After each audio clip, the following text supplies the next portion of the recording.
ফলে উনি মুখ্যমন্ত্রী হয়েছেন। সেটা কি করে নামাতে হবে মানুষ জানে। 22 জনকে নয়, বিনীত গোয়েলের পক্ষে করার ক্ষমতা কিছু নেই। ও চটি কি বলবে তার জন্য অপেক্ষা করছিল। কে লাভলি মৈত্র আমি তো ঠিকমতো চিনিও না, ভালো খেললো বলে আমার ধারণা, তার কথাবার্তা তো তাই বোঝা যায়।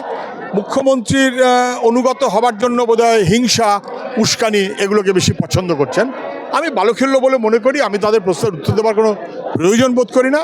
মুখ্যমন্ত্রী ফোঁস করার কথা বলে ওর বদহজমকে প্রকাশ করেছেন, আর মুখ্যমন্ত্রীর কথা শুনে যারা এরকম ইতিউতি ফুসফাস করছেন তাদেরও বদহজম হয়ে গেছে, হয়তো চিকিৎসার দরকার হবে। মদন মিত্র কাছে যান, উনি খুব ভালো জানেন ও লাভলি। বিনীত গোয়েল ব্যারিকেড সরাতে সময় নিয়েছেন 22 ঘন্টা। আন্দোলনকারীরা বলেছে বিনীত গোয়েলকে সরাতে হবে ওর পুলিশ কমিশনার পদ থেকে।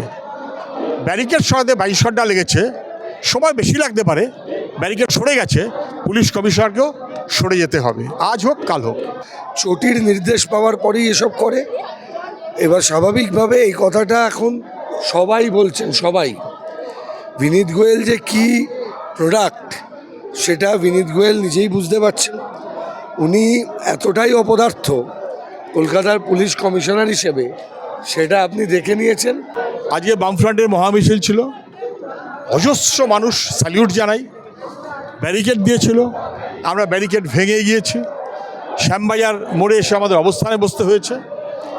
রাস্তার দুপাশে মানুষ যেভাবে, বস্তিবাসী গরিব মানুষ বাড়ির একতলায় দোতলায় হাত বাড়িয়ে জাস্টিস বলে আমাদের সঙ্গে গলা মিলিয়েছেন, বোঝা যায় যে মানুষ বুঝে গেছেন যে যতক্ষণ ওখানে মেরুদণ্ডহীনরা বসে থাকবে তারা অপরাধ করবে, বিচার দিতে পারবে না।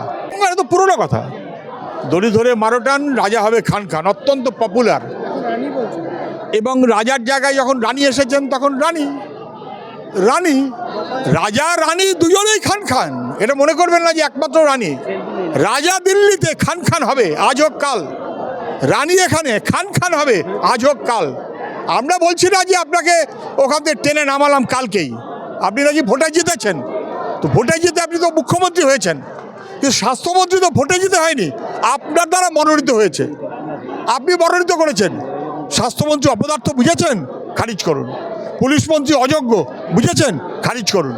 ভোরবেলা দেখলাম ডাক্তারদের অবস্থান থেকে যে স্লোগান উঠেছে, ওরা তো ডাক্তার, লেখাপড়া জানে, শিক্ষিত, রুচিশীল, খুবই ভালো, কিন্তু ওরা যে স্লোগানটা দিয়েছে এত সুন্দর অ্যাপ্রোপ্রিয়েট স্লোগান দিয়েছে, সবাই হয়তো দেবার আগে 10 বার ভাবে, কিন্তু একেবারে চটিচাটা বাহিনী যদি পুলিশের বড় মাথা হিসেবে চেয়ারে বসে থাকে, স্বাস্থ্য দপ্তরের বড় মাথা হিসেবে বসে থাকে, স্বাস্থ্য সচিবকেও পদত্যাগ করতে হবে।